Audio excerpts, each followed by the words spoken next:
الحمد لله رب العالمين، والصلاة والسلام على صفوة رسله وخاتم النبيين سيدنا ونبينا وشفيعنا محمد وعلى آله وأصحابه الطيبين الطاهرين وعلى من تبعهم بإحسان إلى يوم الدين. أما بعد، فأعوذ بالله من الشيطان الرجيم. بسم الله الرحمن الرحيم. إن الله وملائكته يصلون على النبي يا أيها الذين آمنوا صلوا عليه وسلموا تسليما.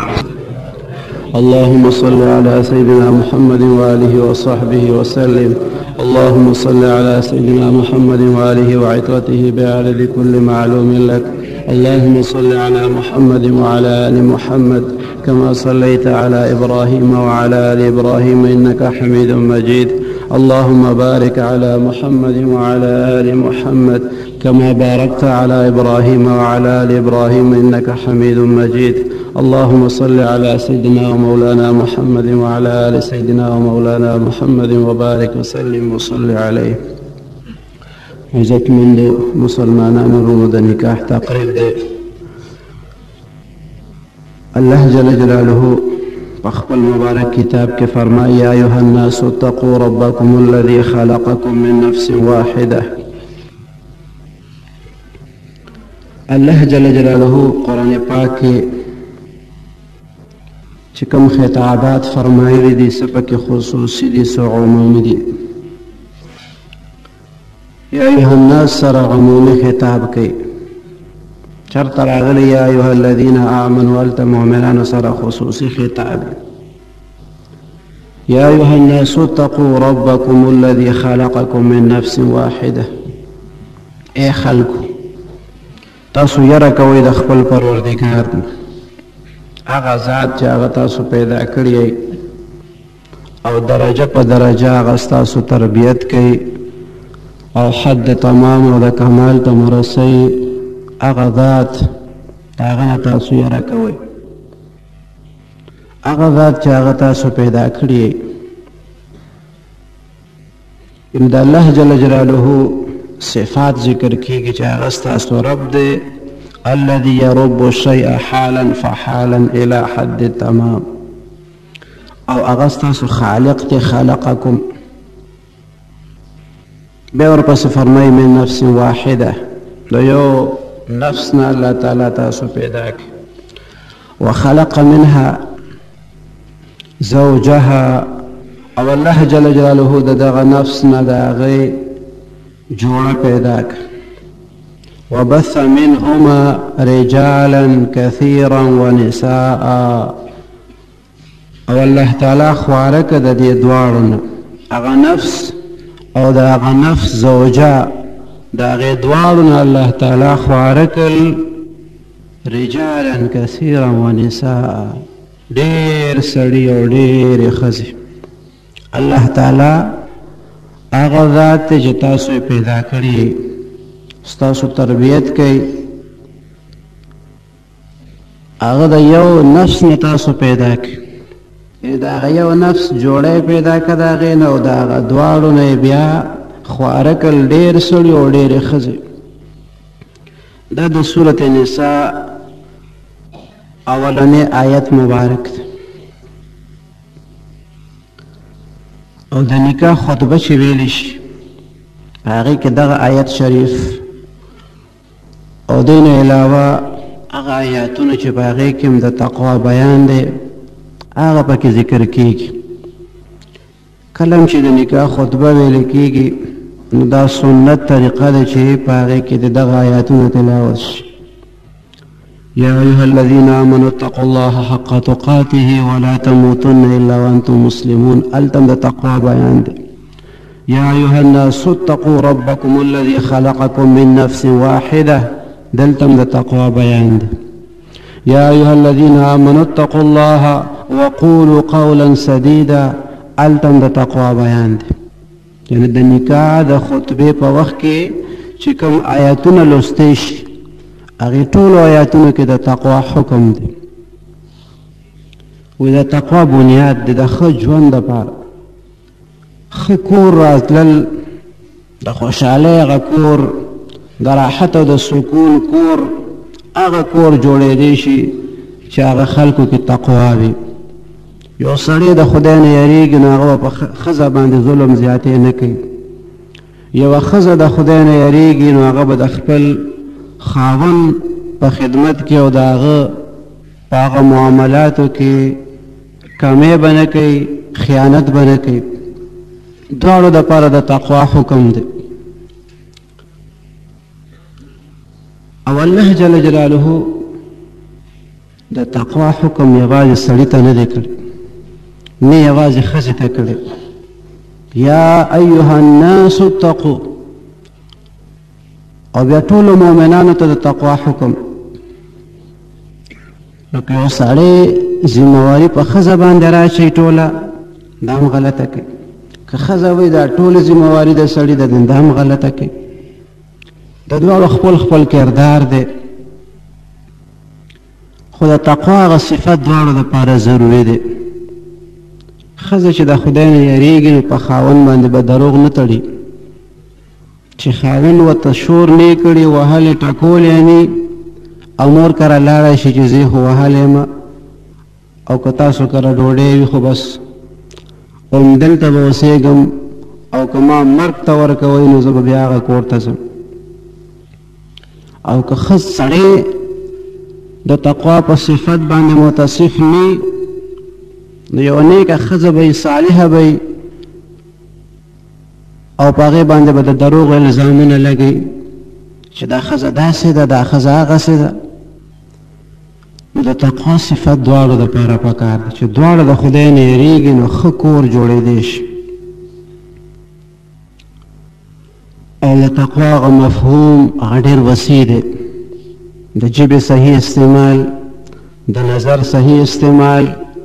د غوږونو صحیح استعمال، د لاس او د خپو د ټولو اندامونو صحیح استعمال. د الله جل جلاله نه یریدلو ته تقوا ویل کېږي. د الله تعالی د یرې نه د ګناه نه ځان ساتلو ته تقوا ویل کېږي. یعنې د الله تعالی د یرې د وجې نه د ګناه نه ځان ساتل دغه تقوا ده. نو د ښځې او سړي دواړو دپاره دا د تقوا صفت ډېر اهم دی، ډېر ضروري دی. مثلا د ژبې تقوا په ژبه باندې غیر ضروري او عبث وینا سړی نه کوي، نو ښځه به نه ازارېږي.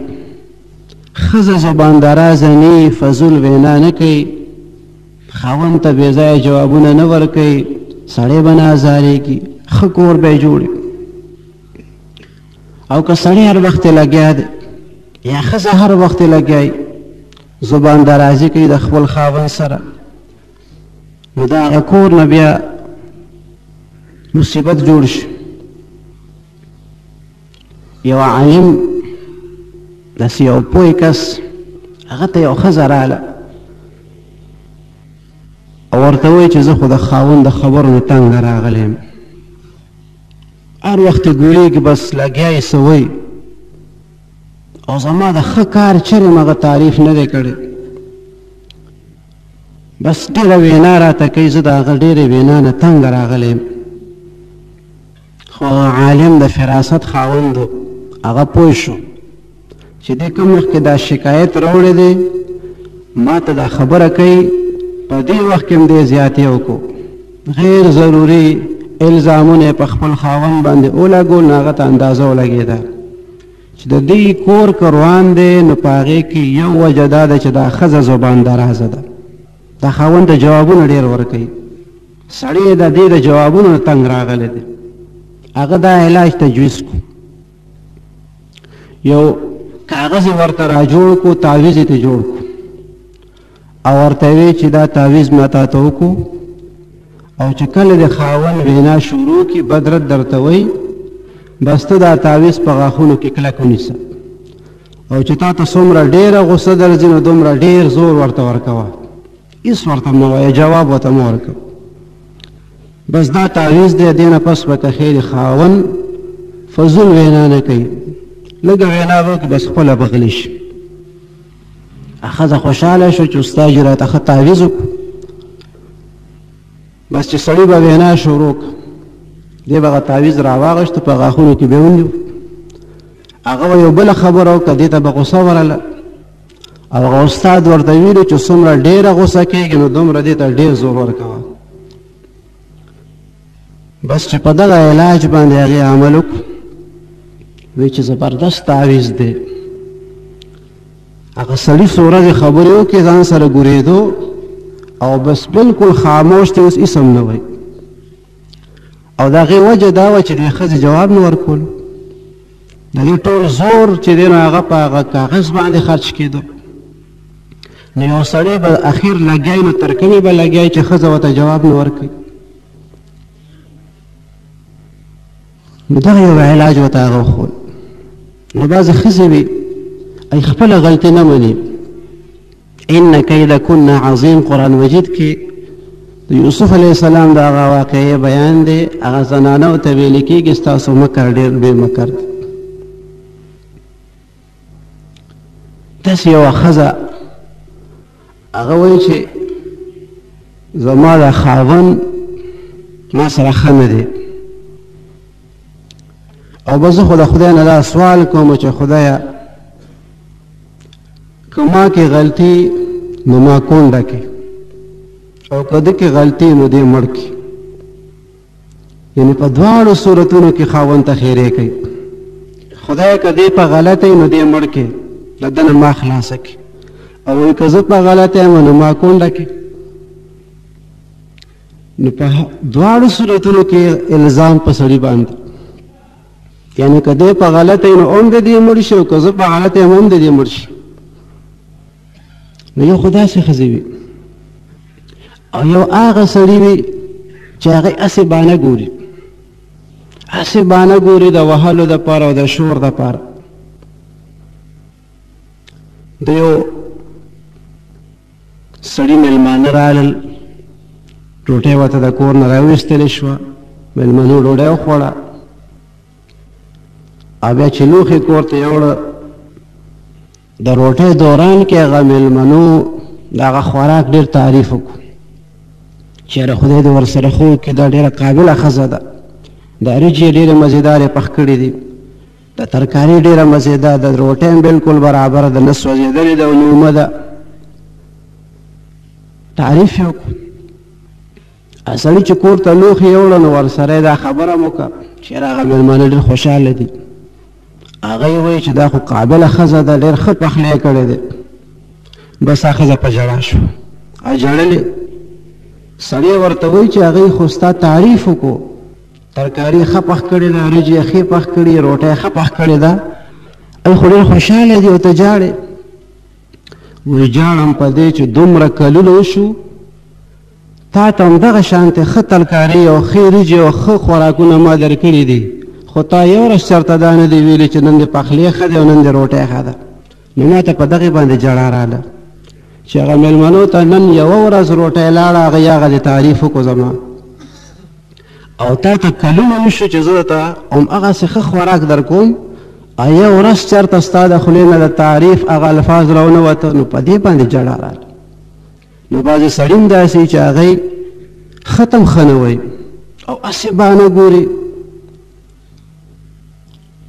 او بیا داسې چې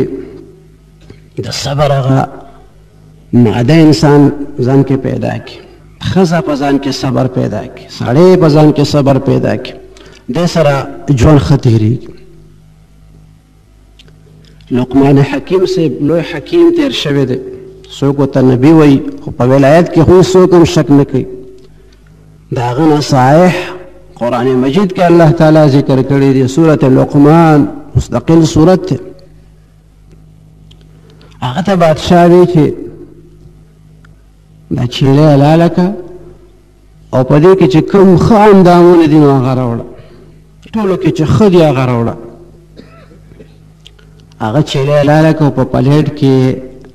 د هغه چیلې زړه او ژبه راوړه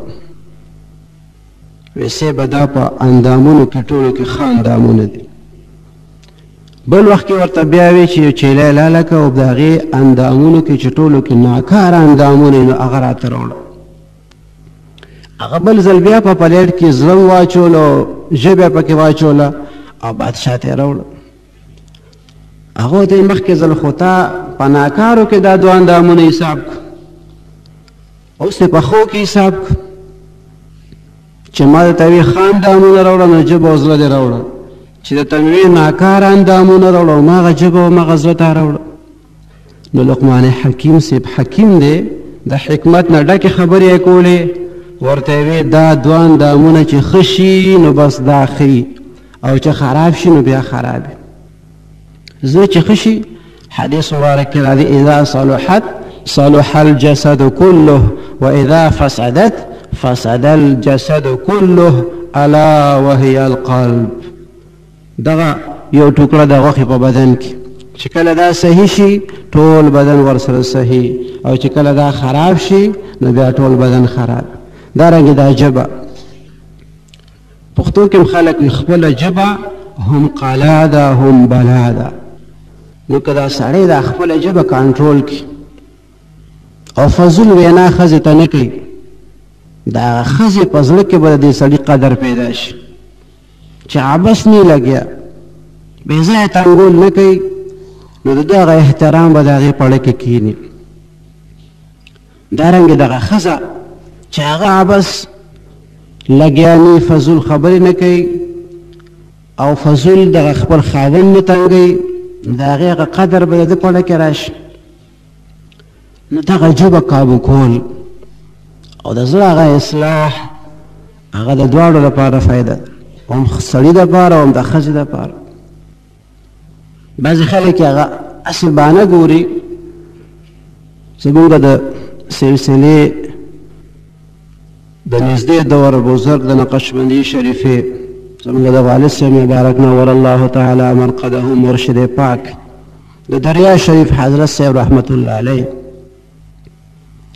هغوی ملاقات ته د دې ځای نه یو کس مونږ والد صاحب سره لاړو دریا شریف ته، او ورته وایي چې صاحب دعا راته وکړي د کور حالات مې ټیک نه دي، هر وخت جنګ جګړې وي، ښځه راته جوابونه راکوي، زما طبیعت خراب شي بیا وټکوم او ویې وهم، اوس هم چې راتلم نو د هغې نه مخکې مو جنګ وشو بیا مې ووهله. نو د دریا شریف حضرت صاحب رحمت الله علیه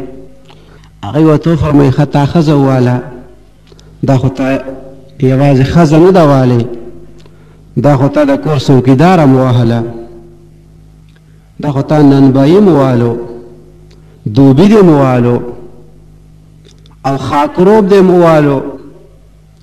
او د خپلو ماشومانو هغه تربیت کوونکي دې مو وهله، خپله خادمه دې وواله، خپله د ژوند ملګرې دې وواله.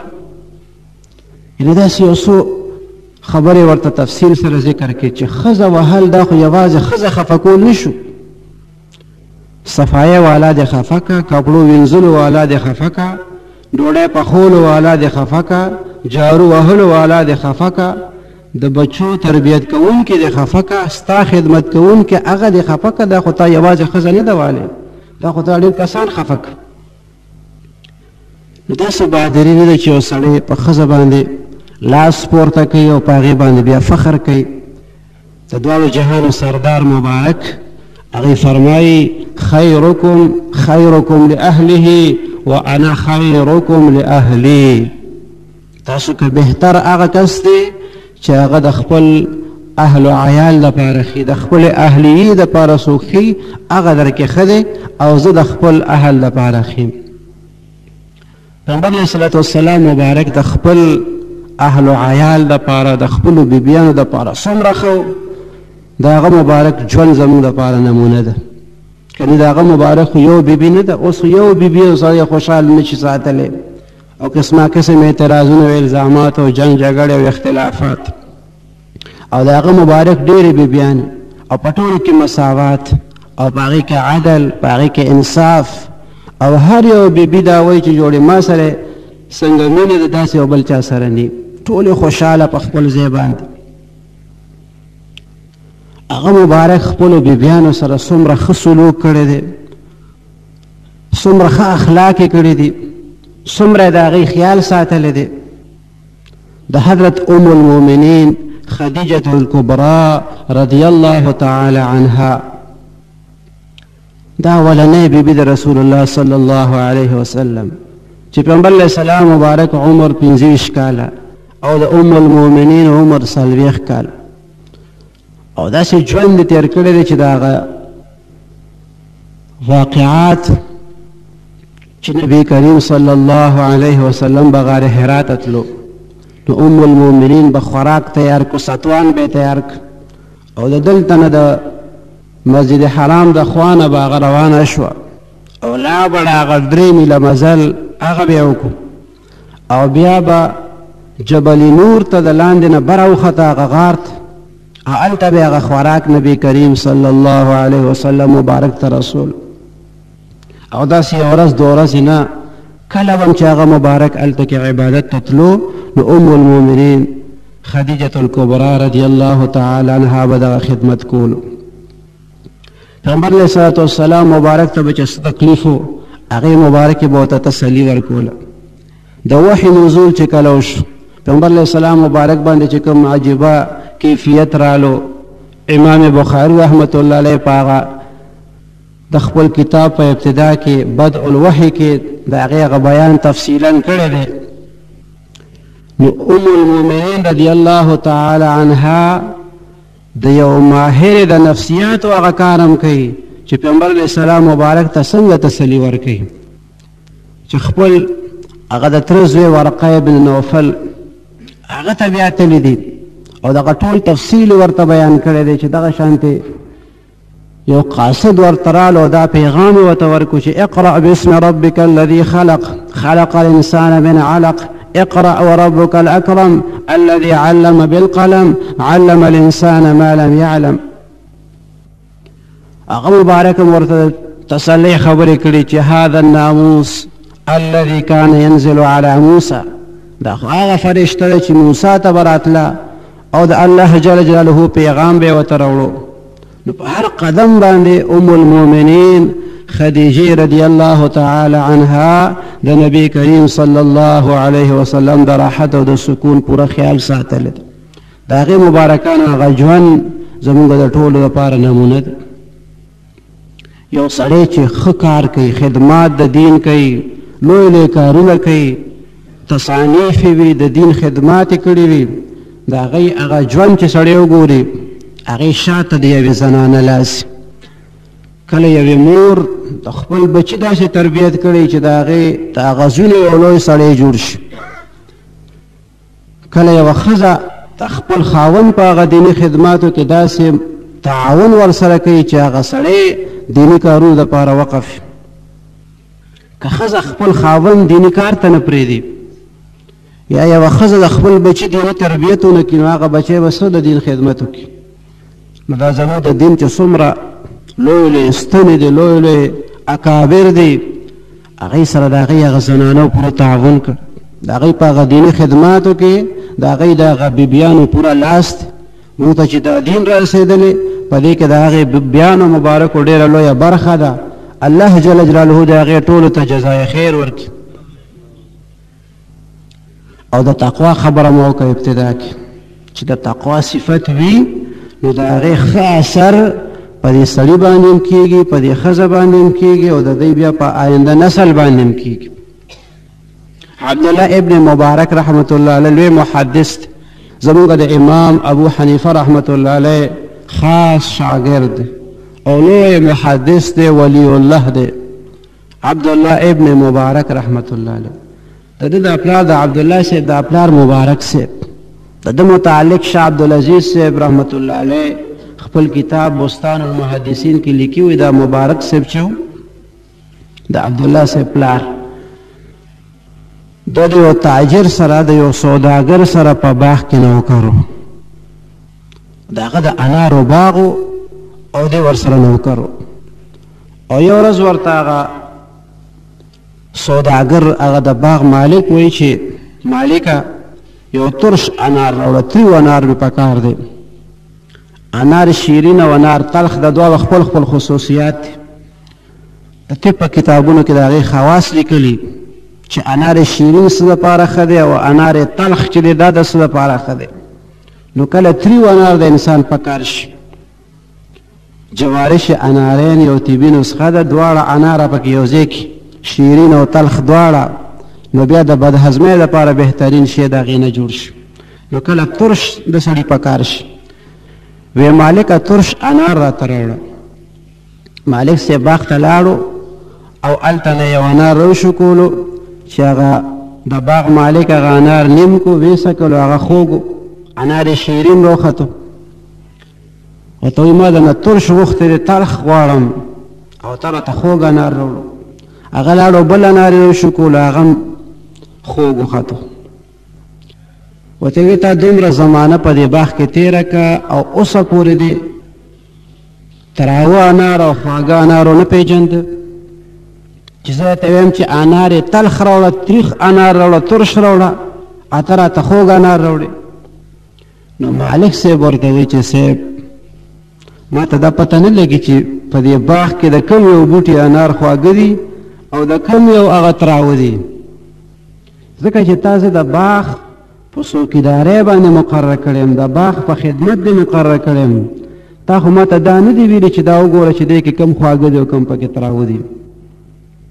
نو دومره زمانه یې تېره کړې وه په هغه باغ کې،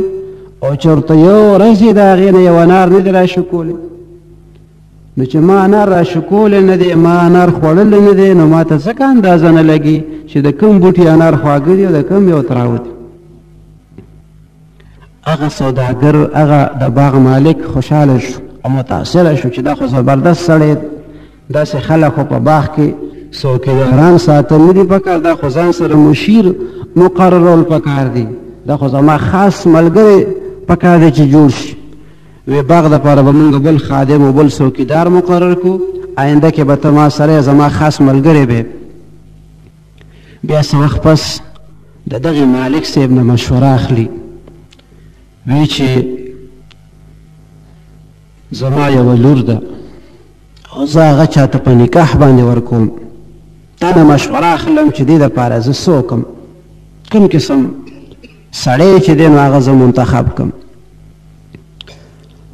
نو مالک صاحب ورته وایي چې د جاهلیت د زمانې د عربو د هغوی دا طریقه وه چې هغوی به واده کولو، لو خور به یې ورکوله یا به یې د بل چا نه کوله، نو نسب او حسب ته به یې کته. چېرې مونږ داسې ځای کې واده وکړو چې د اوچت نسب وي، ډېر مشهور خاندان یې، په هغې باندې به یې فخر کولو. نو د عربو د جاهلانو خو دغه طریقه ده. او یهودیان چې دي نو دا د مال ډېر عاشقان دي، دوی وایي چې بس مالدار ځای چېرته کتل پکار دي، چې د مالدار کور جینۍ وي او د مالدار کور هلک نو هغه سره به مونږ خپلولي کوو. نو دا د یهودیانو خوی دی او د هغوی مزاج چې مال پسې ځي. او نصارا چې دي نو هغوی ظاهر ته ګوري، هغه ظاهري ښایست او جمال ته ګوري، بس چې په ظاهره باندې ښایسته بس دا نه ګوري چې صفات پکې څنګه دي، خوی څنګه دی، خصلت څنګه دی، سیرت څنګه دی، بس صرف صورت ته هغوی ګوري نصارا. او زمونږ اسلام، مسلمانان، زمونږ دین، د هغې تعلیم دا دی چې تاسو به دین ته ګورئ. د اسلام تعلیم دا دی چې تاسو واده کوئ، لور خور ورکوئ یا د چا نه کوئ، نو تاسو به په رشتې کې څه کوئ؟ د دین لحاظ به کوئ، داسې ځای کې به خپلولي کوئ چې هغې کې دینداري زیاته وي، چې زمونږ دغه لور خور یا دغه زوی دا ورسره دینداره شي، هغه دینداري د مخکې نه هم زیاته شي، او بیا د دی چې کوم اولاد یې چې په هغوی باندې ښه اثر وشي. ځکه د مور او پلار د اخلاقو نه بیا اولاد متاثره کېږي.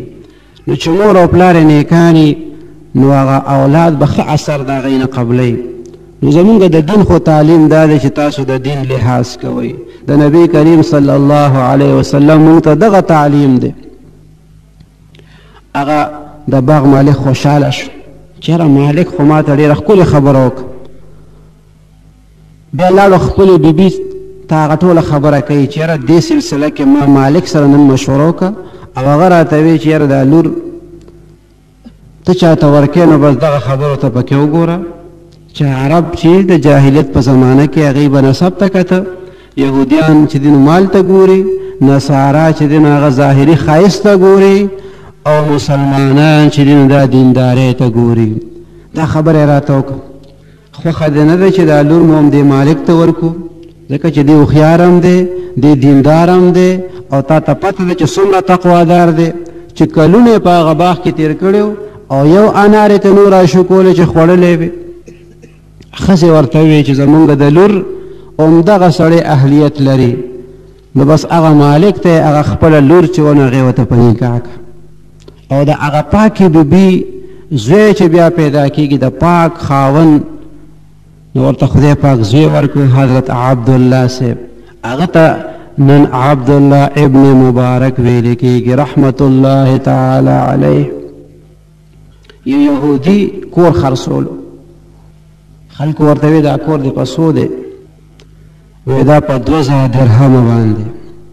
خلکو ورته وی تا خو ډېر قیمت ووی، تا خو داسې قیمت ووی لکه چینی خرڅې.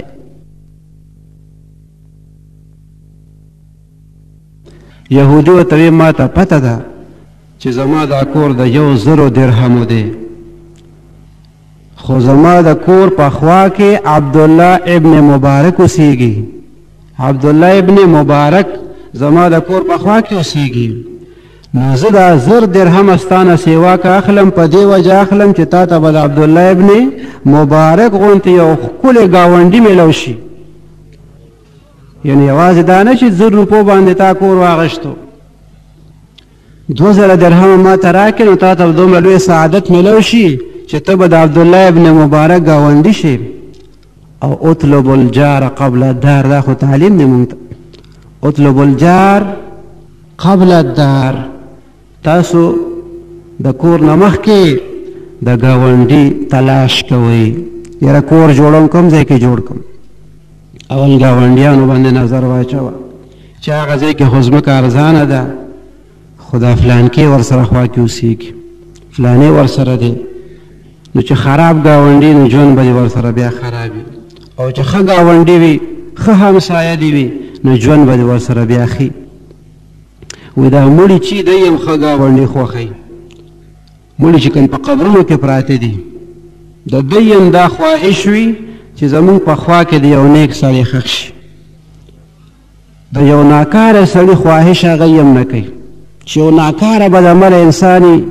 وایي دا مړي مو چې هسې نه دی مونږ سره خوا کې ښخ شي. او چې یو ښه انسان وفات شي نو په قبرستان کې هغه وفات شوي خلک هغه هم دا خواهش کوي چې یاره دغه بزرګ دغه نیک انسان دی که زمونږ په خوا کې ښخ کړو نو څومره خوند به وکړي.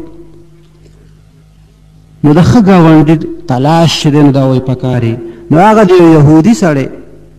یو غیر مسلم، هغه د عبدالله ابن مبارک رحمت الله علیه د اخلاقو نه دومره متاثره دی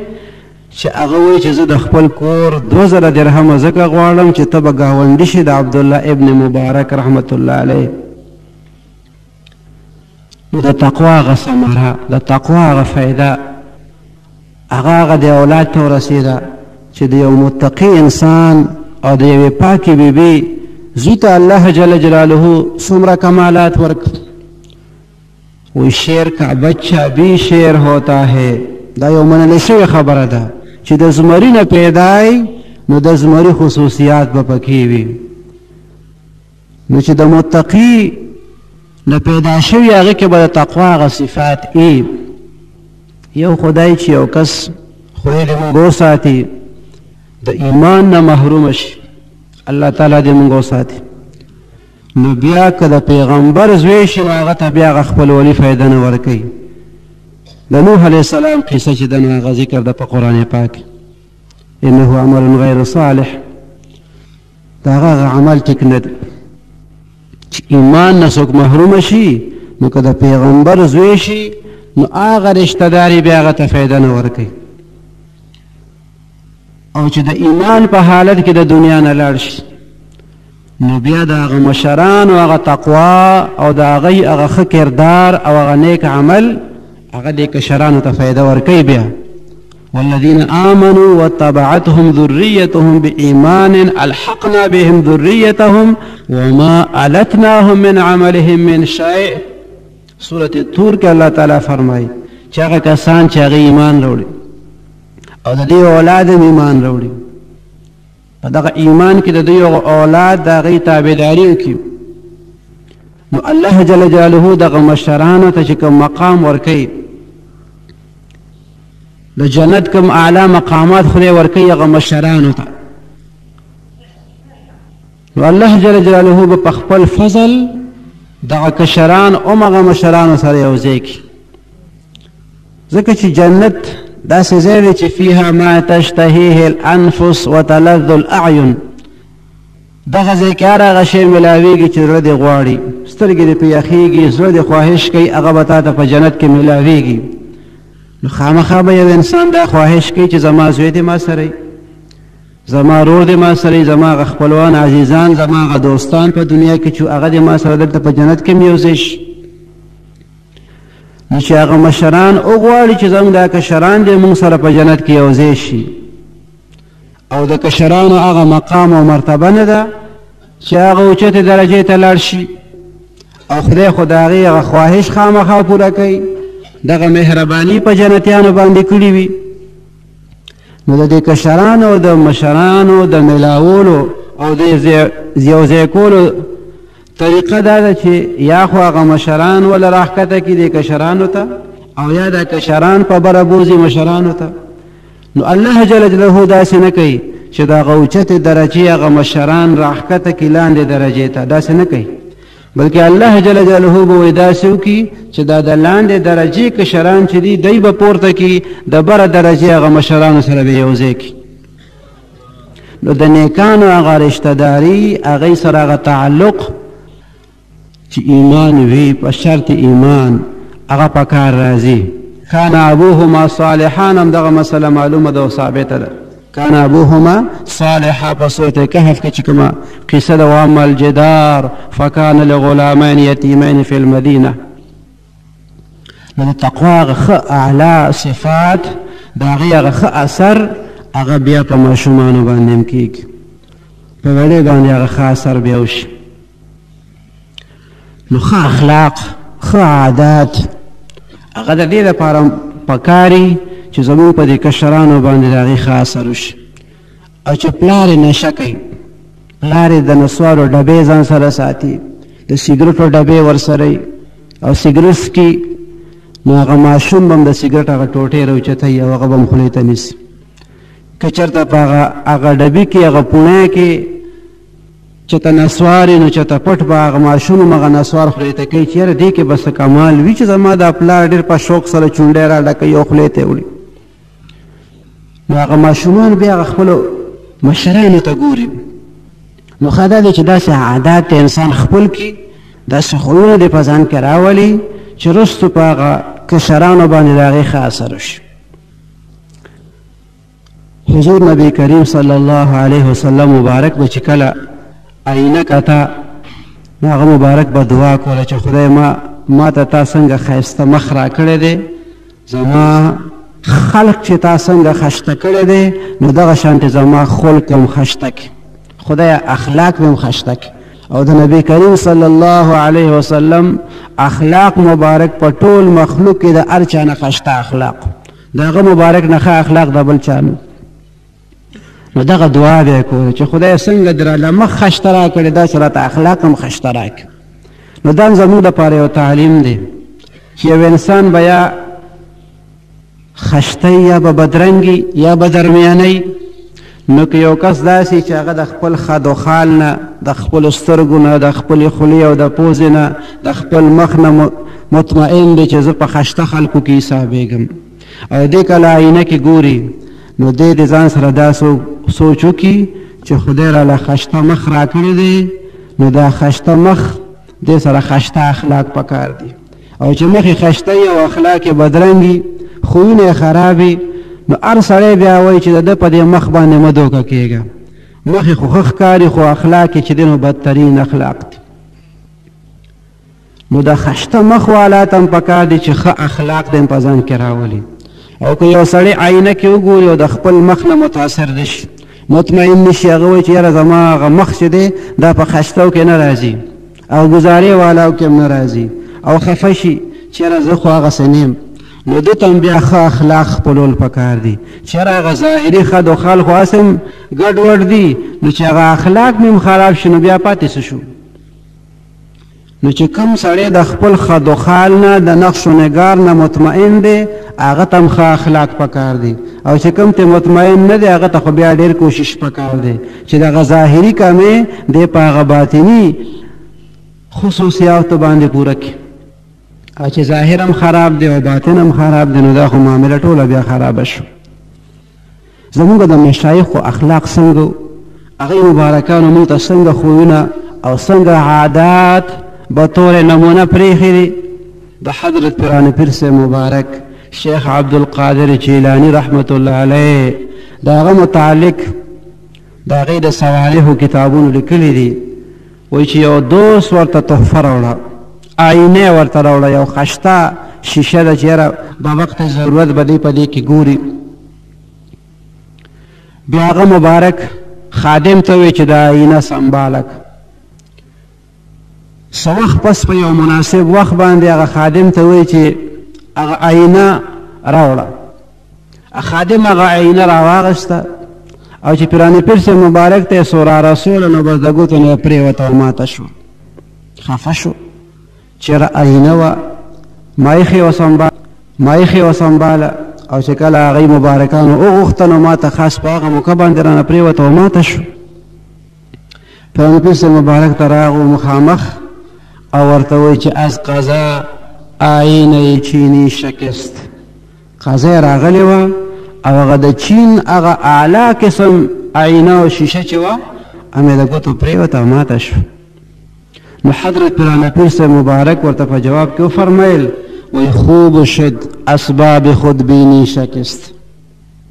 یعنی کله چې خادم وی چې از قضا آینه چینی شکست قضا راغلی وه د چین هغه آینه ماته شوه نو حضرت پیران پیر سے مبارک ورته وفرمیل خوب شد اسباب خودبینی شکست دا ډېر ښه کار وشو چې ماته شوه دا خو د خودبینۍ اسبابو شیشه کې انسان ته ځان ښکاري خودبیني هغې ته بل مطلب واغشتو چې انسان ته خپل ځان بس ښه ښکاري نو دا شیشه څه شی دی دا خو د خودبینۍ او سبب و د دې خو ماتېده خو ښه وشو چې ماته شوه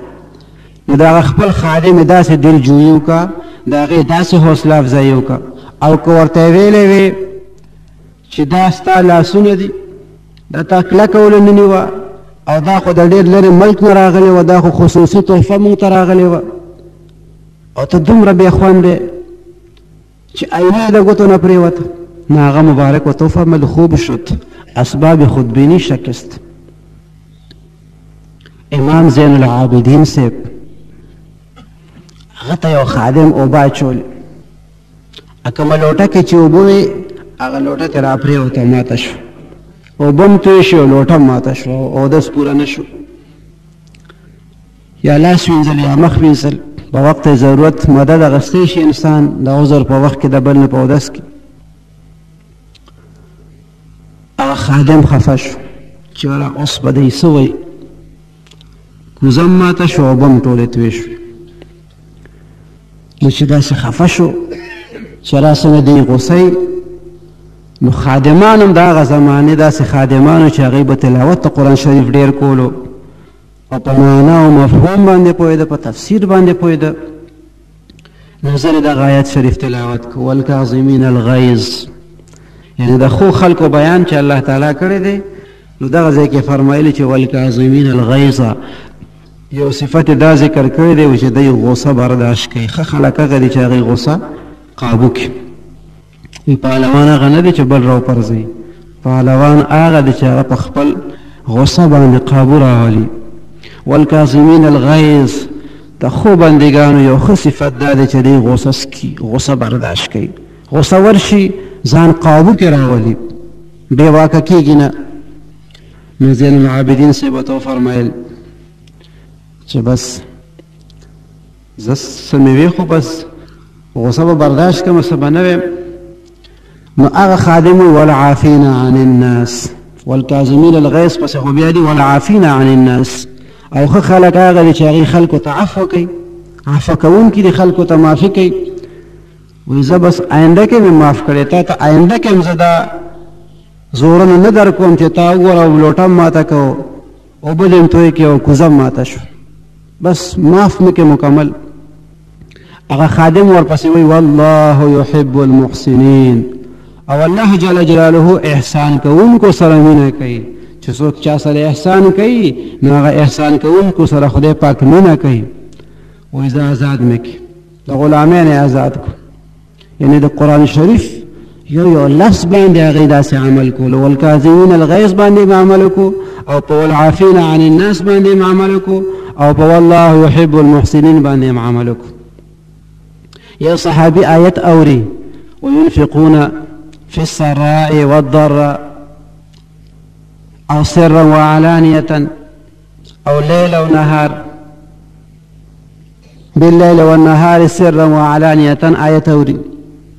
چې دا ښه خلک هغه دي چې دوی د الله تعالی په لاره کې خرج کوي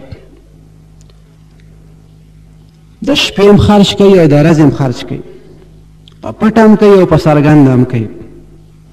نو حضرت ابوبکر صدیق رضی الله تعالی عنه سره وایي دغه وخت کې 4 دیناره یا 4 درهم ورسره و نو یو یې د شپې چاته ورکو یو یې د ورځې ورکو یو یې ورته په پټه ورکو یو یې ورته په ښکاره باندې بل ته ورکو نو په لیل او په نهار او په سرن او په علانیتن په 4 والو ټکو باندې عمل رالو بل صحابي سره 40 زره وي هغه 10 زره د شپې خیراتي کې 10 زره د ورځې خیراتي کې 10 زره په پټه چاته ورکي او 10 زره په څرګنده ورکي چې په لیلن باندې عمل راشي په نهارن باندې عمل راشي په سرن باندې عمل راشي او په علانیتن باندې عمل راشي نو دغه مبارکانو هغه ژوند هغه زمونږ دپاره نمونه ده الله جل جلاله دې د تقوا هغه اعلی صفات زمونږ نصیب کړي زمونږ دا ټولې خادې دي الله جل جلاله د سنتو مطابق وګرځوي څومره غلطیانې شوي د هغې دې الله تعالی مونږ ته معافي وکړي او الله جل جلاله دې مونږ د افراط او د تفرید نه وساتي د اعتدال او ښکلې لاره د خپلو مشایخو هغه دې الله جل جلاله زمونږ نصیب کړي دعا وکړئ الحمدلله رب العالمین والصلاة والسلام على أشرف الأنبياء والمرسلين وعلى آله وأصحابه أجمعين اللهم أنت إلهنا ومعبودنا فلا تكلنا إلى أنفسنا طرفة عين وأصلح لنا شأننا كله لا إله إلا أنت اللهم إنا نسألك موجبات رحمتك وعزائم مغفرتك والغنيمة من كل بر والسلامة من كل إثم لا تدع لنا ذنبا إلا غفرته ولا هما إلا فرجته ولا مريض إلا شفيته ولا ولدا إلا أصلحته وعلمته ولا مجاهدا إلا نصرته ولا عدوا إلا أهلكته وخذلته ولا حاجة من حوائج الدنيا والآخرة هي لك رضا ولنا فيها صلاح إلا قضيتها ويسرتها يا أرحم الراحمين ربنا لا تؤاخذنا إن نسينا أو أخطأنا ربنا ولا تحمل علينا إصرا كما حملته على الذين من قبلنا ربنا ولا تحملنا ما لا طاقة لنا به واعف عنا واغفر لنا وارحمنا أنت مولانا فانصرنا على القوم الكافرين ربنا اغفر لنا ولإخواننا الذين سبقونا بالإيمان ولا تجعل في قلوبنا غلا للذين آمنوا ربنا إنك رؤوف رحيم رب اجعلني مقيم الصلاة ومن ذريتي ربنا وتقبل دعاء ربنا اغفر لي ولوالدي وللمؤمنين يوم يقوم الحساب وصلى الله تعالى على خير خلقه سيدنا ونبينا وشفيعنا محمد وعلى آله وأصحابه أجمعين برحمتك يا أرحم الراحمين.